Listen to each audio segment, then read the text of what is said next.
Les théories du complot sont généralement considérées comme des explications alternatives ou secrètes aux événements du monde. L'une des plus intrigantes est celle de la Terre creuse. Selon cette théorie, notre planète ne serait pas une sphère solide, mais contiendrait un ou plusieurs mondes souterrains. Cette idée remonte à l'Antiquité. Les anciens Grecs croyaient en l'existence du royaume souterrain d'Hadès. Plus tard, au XVIIe siècle, l'astronome Edmond Halley a avancé l'idée que la Terre était composée de plusieurs sphères concentriques. Cependant, c'est au XIXe siècle que la théorie de la Terre creuse a vraiment pris son envol, avec des écrivains comme Jules Verne et son roman Voyage au centre de la Terre. Les partisans modernes de la théorie de la Terre creuse prétendent qu'il existe des entrées vers ces mondes souterrains aux pôles nord et sud.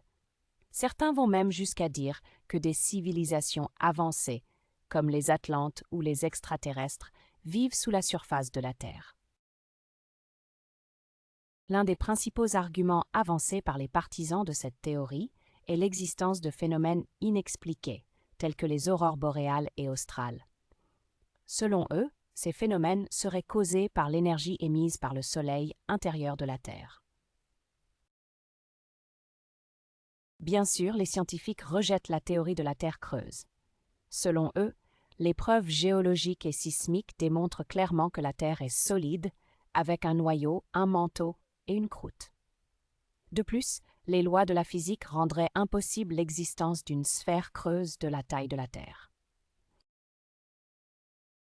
Néanmoins, la théorie de la Terre creuse continue de captiver l'imagination de certains.